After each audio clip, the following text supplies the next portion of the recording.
مسلمانوں سے خطاب ہوگا تو ہم یوں کہیں گے کہ مکمل داخل ہو جاؤ، داخل تو پہلے سے ہوئے ہوئے ہیں۔ آج کل اسلام میں داخل کے بجائے نکالنے کا زیادہ ٹرینڈ چل پڑا ہے۔ ابن انشا ایک مزاحیہ گزرا ہے، اس نے اپنی کتاب میں لکھا کہ دائرے کی قسمیں، ہوتا ہے نا بچے جیومیٹری سیکھ رہے ہوتے ہیں، تو اس نے ان قسموں میں بتایا کہ ایک دائرہ اسلام کا دائرہ بھی ہے، اور اس میں کارٹون بنایا ہوا تھا ایک مولانا صاحب بیچ میں جو ڈنڈے سے لوگوں کو نکال رہے ہیں، اور بتایا کہ پہلے اس میں لوگوں کو داخل کیا جاتا تھا، آج کل اس سے لوگوں کو نکالا جا رہا ہے۔ کہتے نہیں یہ دائرہ اسلام سے خارج، یہ دائرہ اسلام سے خارج۔ بیان میں بیچ بیچ میں جو چیزیں یاد آتی ہیں تو میں جمعہ اور اتوار کے بیان میں کوشش کرتا ہوں ان کو بھی چلاؤں، کیونکہ واعظ و نصیحت کی مجلس ہے، جو چیز بھی آ جائے پارسل کر دینی چاہیے، جو بھی خیر کی بات، چاہے وہ موضوع سے ہٹ کے بھی کیوں نہ ہو، اس سے کوئی فرق نہیں پڑتا۔ یہ جو میں مسلمان کا لفظ استعمال کرتا ہوں، بہت سے لوگوں کو اس پہ بھی اعتراض ہے کہ مسلم ہوتا ہے، مسلمان تو نہیں ہوتا۔ قرآن و سنت میں ہمیں جو لفظ ملتا ہے وہ کیا ملتا ہے؟ مسلم۔ تو خوب سمجھ لیں، الفاظ کے بکھیڑوں میں پڑھنے کی ضرورت نہیں ہے۔ مسلم، مسلمان، اردو میں مسلمان مسلم ہی کو کہتے ہیں۔ شاید یہ اس طرح سے وجود میں آیا ہے کہ فارسی میں مسلم مسلمان، جیسے طالب سے طالبان، جمع کا صیغہ جو ہے نا، طالب ایک طالب علم کو کہتے ہیں، طالبان بہت سارے طالب، تشنگان علم کہتے ہیں نا، جمع کا صیغہ ہے یہ فارسی میں، تو اردو میں فارسی بہت ہے، تو مسلم سے شاید مسلمان ہوگا، بہت سے مسلم یعنی مسلمز کو کہا جاتا ہوگا، تو پھر بن گیا مسلمان۔ تو اس میں کوئی کچھ ٹینشن لینے کا نہیں ہے، جیسے لفظ اللہ کو خدا کہہ دینے سے کوئی ٹینشن کی بات نہیں ہے، کوئی اتنے بڑا مسئلہ نہیں ہے۔ اللہ کو اللہ بھی کہہ سکتے ہیں، خدا بھی کہہ سکتے ہیں، فارسی میں خدا، گاڈ بھی کہہ سکتے ہیں انگلش میں۔ عمل میں مسلمان بالکل زیرو ہوتا جا رہا ہے الفاظوں کے بکھیڑوں میں۔ بار بار میں بات کہتا ہوں، فرقہ واریت ناموں کو دیکھ کے کہا جاتا ہے مختلف فرقے، ناموں کو ختم کرو، تو ناموں کو ختم کرنے میں ایک نیا فرقہ بنا لیتے ہیں۔ کسی بھی کوئی بھی چیز کی پہچان کچھ بھی بن جاتی ہے، لوگ اپنی آسانی کے لیے نا، زبان جو ہے نا، زبان لینگویج جسے کہتے ہیں ہم، یہ بالکل نیچرل وے میں وجود میں آتی ہے، اس میں آپ اگر کاٹ چھانٹ شروع کر دیں گے تو بہت بڑی مشکل ہو جائے گی۔ لوگ جب جس چیز کو جو نام دے دیں تو مان لینا چاہیے اس کو۔ اب یہ جو میں بار بار بتاتا ہوں، یہ میرا ٹاپک نہیں ہے، 2 منٹ میں بس اس کو سمیٹ کے آگے چلتے ہیں، کہ یہ جو دیوبندی، بریلوی، اہل حدیث اور فلانا، ڈمکانا، حنفی، شافعی، یہ لوگوں کے دیے ہوئے نام ہیں، یہ غیر مسلم کے مقابلے میں نہیں ہے، یہ مسلمانوں کے آپس کے مقابلے میں۔ جب ایک چیز ہوگی تو اس کو نام تو دیا جائے گا نا۔ مسلم کے مقابلے میں چاہے دیوبندی ہو، بریلوی ہو، شیعہ ہو، اہل حدیث ہو، جو بھی ہو، غیر مسلم کے مقابلے میں ہم سب کیا ہیں؟ مسلم ہیں۔ لیکن جب مسلمانوں میں مختلف مکتبہ فکر وجود میں آ گئے تو وہ ایک دوسرے سے فرق کیسے کریں گے؟ مسلم غیر مسلم سے کریں گے۔ اگر مسلم غیر مسلم سے کریں گے اس کا مطلب آپ دوسرے کو غیر مسلم مان رہے ہو۔ تو جب مختلف مکاتب فکر وجود میں آ گئے تو ان کا ایک دوسرے سے فرق کرنے کے لیے اسلام کے علاوہ کوئی اور نام دینا پڑے گا۔ ایک آسان سی مثال دے دیتا ہوں، ہندوستان میں فرقے نہیں تھے تو کچھ لوگ تیجا چالیسواں کرتے تھے، کچھ تیجا چالیسواں نہیں کرتے تھے۔ اب لوگوں نے تو فرق کرنا ہے نا، تو لوگوں نے اپنی آسانی کے لیے نام دے دیا کہ یار جو نہیں کرتے ان کا تعلق زیادہ تر دیوبند کے مدرسے سے ہے، تو لوگوں نے ان کو ہائی لائٹ کر دیا کس نام سے؟ دیوبندی کے نام سے۔ یہ پبلک کا دیا ہوا نام ہے۔ اور جو تیجے 40 میں کرتے تھے وہ ایک مکتبہ فکر تھا، ان کے پاس ان کے اپنے دلائل تھے، ان سے چاہے ہم متفق ہوں یا نہ ہوں لیکن انہوں نے کچھ بنائے دلائل، ان کی رائے تھی۔ تو جب وہ لوگ بڑی تعداد میں آ گئے اور وہ ربیع الاول میں یہ سب کچھ کرنے لگے جو وہ کرتے ہیں، تو ایک مکتبہ فکر تھا تو لوگوں نے اس کا نام کیا کر دیا؟ کیونکہ ان کا تعلق زیادہ تر بریلی سے تھا تو لوگوں نے خود کیا کہنا شروع کر دیا؟ بھائی یہ بریلوی ہے۔ اب اگر آپ کہیں نہیں ہم سب مسلم ہیں، تو اس کا مطلب یہ ہوا کہ جو تیجے 40 میں نہیں کر رہے وہ بریلویوں سے فرق کے لیے لوگ ان کو نام دیں مسلم، اس کا مطلب خود بخود مان لیا کہ جو تیجے کر رہے ہیں وہ غیر مسلم ہیں۔ اس سے فرقہ واریت کم ہوگی یا بڑھے گی؟ وہ کہے گا یار ہمیں تم نے غیر مسلم بنا دیا۔ تو مسلمانوں کے آپس میں جب ڈفرینس ہوگا نا تو اس میں فرق کے لیے یہی نام دیے جائیں گے۔ جو لوگ کہتے ہیں میں نہ دیوبندی، نہ بریلوی، نہ اہل حدیث، نہ فلانا، نہ ڈمکانا، تو ہم ان سے کہتے ہیں پھر آپ کا نظریہ کیا ہے، آپ کی سوچ کیا ہے؟ تو جو آپ کی سوچ ہے تو وہ سوچ کے لوگ تو پہلے سے پائے جاتے ہیں، تو وہی تو ہو گیا، نام آپ نے وہ نہیں رکھا لیکن وہ سوچ آپ کی پائی جاتی ہے۔ اور جب آپ اپنے آپ کو کہیں گے مسلم مسلم مسلم، تو یہ غیر مسلم سے فرق کے لیے تو مسلم کہا جائے گا، لیکن آپس میں فرق کے لیے اگر مسلم کہہ رہے ہیں اٹ مینس دوسرا کیا ہے؟ آپ اس کو غیر مسلم مان رہے ہیں۔ اور آسان کر دیتا ہوں پھر یہ چلتا ہوں آگے۔ یہ بہت زیادہ فرقے آج کل یہ لفظ بہت زیادہ چلایا جا رہا ہے، اس کے نام پہ فرقے کم نہیں ہو رہے، بنائے جا رہے ہیں، فیکٹریاں لگا دی ہیں فرقے بنانے کی۔ اب بہت سے لوگ کہتے ہیں ہمارا کوئی فرقہ نہیں ہے، حالانکہ اسلام میں سب سے پہلے 2 بڑے فرقے وجود میں آئے ہیں، یہ تو بعد کے ہیں نا، کسی نے بریلویت کا نام دے دیا، نام بعد میں آئے ہیں، یہ جو سوچ تھی وہ تو بہتوں کی ہمیشہ سے رہی ہے، جو نظریے تھے سب سے پہلے جو وجود میں آئے، جو آج تک قائم ہیں، ان کی بات کر رہا ہوں، وہ شیعہ اور سنی وجود میں آئے ہیں۔ یہ حضرات کا جو بیسک دعویٰ ہے پنج تن پاک، اہل بیت کو اور حضرت علی کو، دیگر اصحاب رسول پہ فضیلت دینا، ان کے اپنے اصول ہیں، وہ ان اصولوں پر عمل پیرا ہیں۔ وہ دو نمازیں ہمیشہ اکٹھی پڑھتے ہیں، وہ تین طلاق کو ایک بھی نہیں مانتے، کچھ ایک مانتے ہیں، کچھ ایک بھی نہیں مانتے۔ حضرت عمر رضی اللہ تعالیٰ عنہ کے فیصلوں کو بالکل لفٹ نہیں کراتے، تبھی وہ متع کو بھی جائز سمجھتے ہیں۔ ان میں بڑے فرق تھے ان کے اندر اور سنیوں کے اندر۔ ان کا عقیدہ بھائی 11 امام ہیں، 12 امام ہیں، وہ امام کو بھی بہت زیادہ امام کو درجہ دیتے ہیں۔ تو جو یہ عقیدوں کے حامل نہیں تھے، جن کا یہ عقیدہ تھا نہیں بھائی قرآن حدیث اور صحابہ، خلفائے راشدین کو بھی ویلیو دینی ہے، تمام صحابہ کو ماننا ہے، ہر نماز اپنے ٹائم پہ پڑھنی ہے۔ سفر میں تو اختلاف ہے اہل سنت والجماعت میں آپس میں، لیکن جب حضر میں ہوں گے تو ہر نماز اپنے ٹائم پہ ہوگی۔ متع حلال نہیں ہے، 3 طلاقیں 3 ہوتی ہیں۔ تو جن کا یہ کانسیپٹ تھا ان کو کیا کہا جانے لگا؟ اہل سنت والجماعت۔ حالانکہ آپ کہتے نہیں جی ہم فرقوں میں نہیں پڑھیں گے، یہ مسلم ہیں، اس کا مطلب آپ نے ان کو کیا مان لیا؟ غیر مسلم۔ اگلا قبول کر لیتا اس نعرے کو، کہتا ہے بھائی ہم وہ تو کہہ رہے ہیں ہم تو مسلم ہیں، وہ تھوڑی آپ اس کو 100 دفعہ غیر مسلم کہیں، اگلا ایکسیپٹ کرنے کے لیے تیار نہیں ہے۔ علماء نے کیا کیا بھائی ٹینشن سے بچنے کے لیے کہ بھائی 2 مکاتب فکر ہیں، ایک کو اہل سنت والجماعت کہا جاتا ہے اور ایک کو شیعہ کہا جاتا ہے۔ پھر اہل سنت والجماعت کو شارٹ فارم میں سنی کہا جانے لگا۔ میں نے کہا نا زبان جو ہے وہ پرواہ نہیں کرتی ہے، زبان آٹومیٹیکلی وجود میں آتی ہے۔ لوگ جس چیز میں آسانی دیکھتے ہیں اس کو خود وضع کرتے ہیں۔ جو زبان کے الفاظ ہیں ان کو وضع کسی ادارے میں نہیں کیا جاتا، وہ آٹومیٹیکلی لوگوں کی زبان پہ۔ ابھی آج کے نا پروگرام تو بڑھ گیا، چل رہا ہے نا مارکیٹ میں، اب یہ کسی نے بیٹھ کے بنایا ہے، اب ہر جگہ یہ وڑ گیا کا لفظ، اب اصل وڑ گیا کہ جو بھی مطلب ہوں، اصل وڑ گیا۔ مجھے کل کسی نے کہا یہ وڑ گیا بہت برا لفظ ہے، اس کا تو یہ مطلب ہے، اس کا تو وہ مطلب ہے، یہ وڑ گیا کا لفظ۔ میں نے کہا جو بھی مطلب ہے ابھی یہ نہیں ہے، ابھی وہ مطلب ہے جو مارکیٹ میں چل رہا ہے۔ وڑ گیا کا مطلب بیڑا غرق ہو گیا پروگرام کا۔ اچھا چھالیاں بھی آ گئی، میم سے بہت آ رہی ہیں، پروگرام تو وڑ گیا۔ میں شہد لینے گیا تو میں چٹان کے اوپر چڑھا ہوا تھا نا، بہت ہائٹ پہ، ایک یعنی 1000 فٹ بلندی پہ شہد کے لیے میں بلوچستان کے پہاڑ پہ چڑھا۔ شہد کا چھتا میں نے کہا اپنے ہاتھوں سے کاٹوں گا میں، شوق ہے ہمیں اس طرح کی حرکتوں کا۔ اب بہت اوپر ہم چڑھ گئے، پھسلنے کا خطرہ تھا، دھڑام سے نیچے آتا، تو جب چھتا کاٹ رہا تھا میں نے کہا ایسا نہ ہو کہ پروگرام تو وڑ نہ جائے کہیں، پاؤں پھسلے اور پروگرام لوگ کہیں پروگرام تو وڑ گیا، کیونکہ ویڈیو بھی بن رہی تھی۔ تو اب آپ لوگوں کو سمجھاؤ نہیں وڑ گیا، ایکچولی بہت اس کے برے معنی ہیں اور فلانا ہے۔ او بھائی کسی کا ذہن اس برے معنی کی طرف نہیں جا رہا، زبان بالکل نیچرل وے میں وجود میں آتی ہے اور اس کو جیسی ہے ویسے ہی رہنے دینا چاہیے، اس کو چینج نہیں کیا جا سکتا۔ تو اب بالکل ایسا ہی ہے کہ جو اہل سنت والجماعت تھے، شارٹ میں لوگوں نے ان کو کیا کہنا شروع کر دیا؟ سنی۔ اب آپ یہ کہیں میرا کوئی فرقہ نہیں ہے، میں کسی فرقے کو نہیں مانتا، میں صرف مسلمان ہوں، تو لوگ آپ سے پوچھیں گے کہ بھائی آپ شیعہ ہو یا سنی ہو؟ وہ کہ میں شیعہ سنی کو نہیں مانتا، میں مسلم ہوں، میں کیا ہوں؟ خالص مسلم۔ تو اگلا پوچھے گا نا کہ آپ کے عقیدے کیا ہیں؟ آپ حضرت علی کو دیگر صحابہ پہ فضیلت دیتے ہو، آپ متع کو جائز سمجھتے ہو؟ وہ کہیں نہیں۔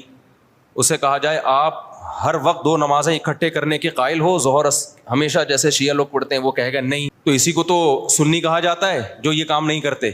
آپ سب صحابہ کو مانتے ہو؟ ہاں جی مانتا ہوں۔ تو یہی تو سنی ہے، انہی کو تو سنی کہتے ہیں۔ کہ نہیں میں سنی نہیں، میں مسلم ہوں۔ تو بھائی جو عقیدے آپ کے ہیں ان شارٹ اس کو سنی کہا جاتا ہے، تو اس میں کیا تکلف ہے منہ سے پھوٹ دو کہ میں سنی ہوں؟ مان رہے ہو انہی عقیدوں کو، تو اسی کے تو لوگوں نے آسانی کے لیے ان شارٹ کیا کہنا شروع کر دیا؟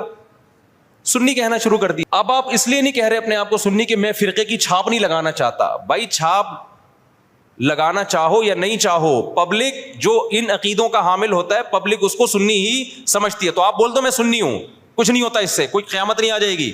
ایسے موقع پہ بلا وجہ نہیں چیختے پھرو کہ میں سنی ہوں، میں فلانا ہوں، میں ڈمکانا ہوں، میں یوں ہوں۔ جب ضرورت پڑے تو کہا جا رہا ہے نا، بلا وجہ تھوڑی ہائی لائٹ کیا جا رہا ہے۔ اور آسان مثال بر صغیر میں جب احمد رضا خان بریلوی آئے اور انہوں نے وہ بہت زیادہ اس کا پرچار کیا، خاص جو ان کے مخصوص عقائد تھے وہ صحیح تھے غلط تھے، اب اس پہ بحث میں تو میں جا ہی نہیں رہا۔ اس کے بعد ایک خاص مکتبہ فکر وجود میں آیا کہ بھائی ربیع الاول کو عید کا دن کہنا ہے اور تیجا کرنا ہے، 40واں کرنا ہے، جو بھی کر رہے ہیں وہ ایکٹیویٹی۔ اب کیا ہوا کہ جب یہ ایکٹیویٹیز بڑھی ہیں تو لوگوں نے کہا یہ والے جو لوگ ہیں نا، کچھ لوگ یہ چیزوں کو مانتے ہیں اور کچھ لوگ ان چیزوں کو بولو نہیں مانتے۔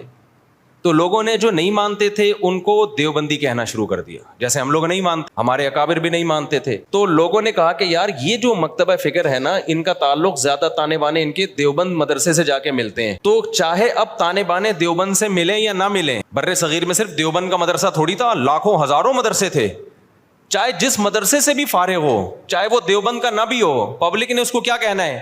دیوبندی، کیونکہ پبلک آسانی دیکھ رہی ہے نا، آسانی دیکھ رہی ہے، اس کی ڈیپ میں نہیں جاتی، زبان میں نہیں اتنی ڈیپ میں جایا جاتا، لوگ کہتے ہیں یار ان شارٹ بتاؤ کیا ہو تم، اور جو لوگ یہ کام کر رہے تھے ان کو پبلک نے کیا کہنا شروع کر دیا؟ بریلوی کہنا شروع کر دیا۔ اب آپ کے ہاں کوئی بندہ رشتہ لے کر آیا اپنی بیٹی، آپ کی بیٹی کے لیے، بیٹھا ہوا ہے سامنے، چائے رکھ دیا آپ نے، ڈبو کے بھی نہیں کھا رہا، اس کو پتا ہے رشتہ ٹوٹنے کا خطرہ ہوتا ہے، ایٹیٹیوڈ کے خلاف ہے یہ، ڈبو کے کھانا، تمیز سے بیٹھا ہوا ہے۔ آپ لوگ کیا تھے کہ آپ تیجا بھی کرتے ہیں، 40واں بھی کرتے ہیں، عرس بھی مناتے ہیں، قوالیوں میں بھی جاتے ہیں، آپ کا ایک یہ سوچ ہے آپ کو رشتہ اسی قسم کا چاہیے، میں سمجھا پا رہا ہوں، ادھر توجہ میری، آپ کو رشتہ چاہیے اسی مزاج کا، تو آپ لڑکے سے ان شارٹ کیا پوچھو گے کہ آپ مسلم ہو یا غیر مسلم، یہ پوچھو گے؟ اگر آپ نے پوچھ لیا کہ بیٹا آپ ہمارا کوئی فرقہ نہیں ہے، ہم دیکھنا چاہتے ہیں آپ کی سوچ کیا ہے، ہم صرف مسلم ہیں، تو بیٹا آپ مسلم ہو یا غیر مسلم، وہ کیا کہے گا؟ میں کوئی ہندو عیسائی چمار لگ رہا ہوں آپ کو؟ وہ شرم نہیں آتی آپ کس طرح کے سوال پوچھ رہے ہیں مجھ سے؟ بولو نا کیا ہو گیا، یہی کہے گا نا وہ جواب میں کہیں دیکھو بیٹا ہم فرقوں کو تو مانتے نہیں، ہم تو یہ مانتے نہیں دیوبندی، بریلوی، اہل حدیث اور شیعہ سنی، بیٹا یہ سب چیزیں یہ تو منجن ہے، منجن، یہ کیا ہے؟ یہ فرقوں کے منجن ہیں، بیٹا ہم سمپل مسلمان ہیں، آپ بتاؤ کیا ہو، آپ مسلمان ہو یا نہیں؟ اگلا کہے گا انکل ختنے دکھا دوں کیا میں آپ کو، میں مسلمان ہوں تو مسلمان گھرانے میں آیا ہوں نا، کس طرح کی باتیں کر رہے ہیں آپ بھی مسلمان ہیں، ہم بھی مسلمان ہیں، تو اب آپ یہ بتائیں کہ مسلمانوں میں آپ کا مکتبہ فکر کیا ہے، آپ کی سوچ کیا ہے، آپ کے اصول اور ضابطے کیا ہیں؟ آپ تیجے 40 میں کرتے ہیں؟ کہے گا ہاں بیٹا۔ آپ عرس پہ جاتے ہیں؟ ہاں بیٹا۔ آپ نبی کو حاضر ناظر سمجھتے ہیں؟ ہاں بیٹا۔ اچھا تو آپ بول دینا منہ سے ان شارٹ کے ہم بریلوی ہیں، گھنٹہ میرا پی گئے آپ بیٹھ کے۔ اور لڑکی والے بھی لڑکے سے یہ پوچھیں گے کہ بیٹا ان شارٹ آپ بتاؤ۔ اچھا لڑکا الٹے سوال پوچھ رہا ہے، آپ مسلم ہیں؟ میں صرف مسلم ہوں، آپ بتائیں مسلم ہیں؟ وہ دیں گے رشتہ؟ بولے گا پتہ نہیں کس قسم کا آدمی، ہم ہندو لگ رہے ہیں ہم تجھے شکل سے کیا؟ تو وہ بھی ان شارٹ پوچھیں گے بیٹا آپ دو بڑے مکتبہ فکر بر صغیر میں چل رہے ہیں، کچھ تیجے 40 کو مانتے ہیں، کچھ تیجے 40 کو نہیں مانتے، تو جو نہیں مانتے ان کو دیوبندی کہا جاتا ہے۔ لوگوں نے اپنی آسانی کے لیے نام دیا اور سوسائٹی نے اس کو ایکسیپٹ کر لیا اس نام کو، اور جو کرتے ہیں ان کو بریلوی کہا جاتا ہے۔ تو ان شارٹ آپ بتا دو کہ آپ دیوبندی ہو یا بریلوی ہو۔ وہ اگر کہتے میں بریلوی، چل بھائی ٹھیک، رشتہ ڈن ڈنا ڈن۔ اگر وہ کہتے کہ میں دیوبندی ہوں تو بھائی پتلی گلی سے، سمجھ رہے ہو ناموں کی بات کر رہا ہوں میں۔ ہاں بلا وجہ اپنا نام ہائی لائٹ کرنا۔ اچھا ایک اور اس میں ہم اہل حدیث کو بھی اس میں لے لیتے ہیں۔ جب شیعہ سنی دو فرقے بڑے وجود میں آئے، جن کا ابھی تک فرقے تو بہت سارے بنے تھے، بہت سارے تو ختم ہی ہو گئے، کیونکہ جو باطل چیزیں زیادہ پنپتی نہیں ہیں، اور پنپتی بھی ہے تو ایک جگہ قائم نہیں رہتی۔ آپ اگر 1200 سال پہلے کے شیعہ کو دیکھ لیں تو الگ تھے، 200 سال بعد والے الگ، آج الگ، بہت یعنی ایک جگہ نہیں۔ آپ اہل سنت والجماعت کو دیکھیں گے نا تو جو 1200-1300 سال پہلے تھے آج بھی، خاص طور پر جو ان چاروں مکاتب فکر کو فالو کرتے ہیں، حنفی، مالکی، شافعی، حنبلی، ان کے اصول 1300 سال پہلے لکھ لیے گئے تھے، مسائل بھی لکھ لیے گئے تھے، تو اب اس سے ہٹتے نہیں ہیں۔ یہ آپ کو حنفی 800 سال پہلے کا بھی وہی نظر آئے گا جو آج تھا، شافعی 800 سال پہلے کا بھی ویسے نظر آئے گا جیسا آج تھا۔ اگر تبدیلی ہوئی ہے تو بدعت کے حوالے سے ہوئی ہے، کسی میں بدعتیں آ گئیں، کسی میں بدعتیں، کوئی ایکسٹریم لیول پہ ادھر چلا گیا، کوئی مسائل کے معاملے کی بات کر رہا ہوں، جو اسلامک لا ہے، لا نہیں چینج ہوا۔ تو اب میں عرض کر رہا تھا کہ دو فرقے بڑے وجود میں آ گئے، ایک کو کیا کہا جاتا تھا؟ شیعہ، ایک کو کیا کہا جاتا تھا؟ سنی۔ تو سنیوں کا جو اصول اور ضابطہ تھا وہ یہ تھا کہ قرآن سے مسئلہ دیکھا جائے، پھر نبی صلی اللہ علیہ وسلم کی صحیح احادیث سے، اس کے بعد صحابہ۔ تو انہوں نے اس اصول کو سامنے رکھ کے ریسرچ، اور باقاعدہ جیسے حدیث کو ریٹن فارم میں محدثین لے کر آئے کہ بھئی اب سینہ بسینہ کب تک چلے گی، اس کو ریٹن فارم میں لے کر آؤ، کتابیں لکھو، ضائع ہو سکتا ہے علم۔ تو اسی طرح جو مسائل تھے، یہ جائز ہے، یہ ناجائز ہے، یہ مکروہ ہے، یہ حرام ہے، یہ مکروہ تنزیہ ہے، فلاں کام کرنے سے سدا صاحب واجب ہوتا ہے، فلاں غلطی کرو تو سدا صاحب نہیں، پوری نماز ہی لوٹانی پڑے گی، ہزاروں مسائل تھے نا۔ تو ائمہ کرام نے اجتہاد کیا اور مسائل کو ریٹن فارم میں لانا۔ تو جو اہل سنت والجماعت تھے وہ ان کے 4 مکاتب فکر وجود میں آئے، جو کام امام ابو حنیفہ نے کیا اس کام سے جو متاثر ہوئے اور اس طریقے کو جنہوں نے فالو کیا ان کو کیا کہا جانے لگا؟ حنفی. اور جنہوں نے امام شافعی کو فالو کیا ان کو کیا کہا جانے لگا؟ بولتے کیوں نہیں؟ شافعی. اب آپ بتاؤ جو امام شافعی کو فالو کرتے ان کو اگر ہم مسلم کہتے کہ نہیں حنفی شافعی کچھ نہیں ہوتا، یہ مسلم ہے، اس کا مطلب شافعی اگر مسلم ہے تو حنفی بھی غیر مسلم ہے؟ نہیں آئی میرا خیال ہے بات سمجھ. تو یہ صحیح نام، یہ نام صحیح ہوتا؟ جنہوں نے امام مالک کو فالو کیا ان کو کیا کہا جانے لگا؟ مالکی. جنہوں نے امام احمد کو فالو کیا انہوں کے کیا کہا جانے لگا؟ حنبلی. جیسے کہ سعودی عرب میں. تو اللہ کا کرنا ایسا ہوا کہ یہ 4 اماموں کا فقہی دنیا میں چلا ہے صدیوں. بہت سارے مسائل میں ان میں اتفاق. کچھ مسائل ایسے تھے کہ 2 امام ایک طرف، 2 دوسری طرف، کچھ میں 3 ایک طرف، ایک طرف. تو جو اختلافی تھے وہ اب اختلافی رہ گئے ہمیشہ کے لیے، جو اتفاقی تھے وہ کیا بن گئے؟ اتفاقی بن گئے. اب جو اختلافی تھے تو علماء نے کہا کہ بھائی چونکہ اتنے بڑے بڑے ائمہ نے ریسرچ کا کام کیا ہے، یہ اختلاف اب حل نہیں ہو سکا. جیسے رفع الیدین کا مسئلہ اختلافی بن گیا، امام کے پیچھے آمین زور سے کہنی ہے آہستہ کہنی ہے، یہ کیا بن گیا؟ اختلافی. ہاتھ یہاں باندھنے یہاں باندھنے، یہ ذہن میں رکھے سینے پہ ہاتھ باندھنا کسی مجتہد سے منقول نہیں ہے، بلکہ سعودی عرب کے ایک عالم کا بھی کلپ بھی آیا، انہوں نے کہا یہ مکروہ عمل ہے سینے پہ ہاتھ باندھنا، کیونکہ اس بارے میں صحیح حدیث موجود نہیں ہے. تو اگر میں کہتا نا ہندوستان کے کسی عالم کا، تو پھر لوگ کہتے ہیں نہیں یہ تو مانتے ہی نہیں حدیثوں کو، حالانکہ غلط بات ہے، کیوں نہیں مانتے بھائی؟ لیکن سعودیہ کے تبھی آپ نے ائمہ حرمین کو بھی دیکھا ہوگا سینے پہ ہاتھ نہیں باندھتے، وہ بھی نیچے ہاتھ باندھتے. تو 4 اماموں میں کسی کے ناف کے اوپر ہے، کسی کے ناف کے تھوڑا سا اوپر، کسی کا ناف کے بالکل اوپر. ایسا 4 میں سے کسی کی ریسرچ نہیں ہے کہ سینے پہ ہاتھ باندھے جائیں، یہاں یوں کر کے ہاتھ باندھے جائیں. خیر جو باندھتے ہیں ہمیں ان سے کوئی چڑ نہیں ہے، کوئی اتنا بڑا ایشو نہیں ہے. میں تو صرف یہ بتا رہا ہوں کہ یہ جو الزام لگایا جاتا ہے نا کہ یہ لوگ حدیثوں کو نہیں مانتے، یہ الزام غلط ہے. کیونکہ حدیثیں میں ہوتا نا تو یہ 4 اتنے بڑے بڑے مجتہدین جن کو پوری امت نے، جو تابعین تبع تابعین کے دور کے لوگ تھے، ان کو تو حدیثیں زیادہ پہنچی اور حدیث کی سند کی تحقیق یہ زیادہ اچھے طریقے سے کر سکتے تھے، یہ قائل ہوتے اس کے. تو ابن خزیمہ کی جو روایت ہے سینے پہ ہاتھ باندھنے والی، وہ صحیح روایت نہیں ہے. مصیبت آج کل یہ ہے کہ آپ کا جو مذہب ہوتا ہے آپ وہ حدیث کو لازمی صحیح کہنا ہے، مارکیٹ میں جو چل رہا ہے، اور جو مخالف کی دلیل ہے وہ لازمی کیا ہے؟ پہلی نظر میں ہی ضعیف ہے. یہ چل رہا ہے مارکیٹ میں.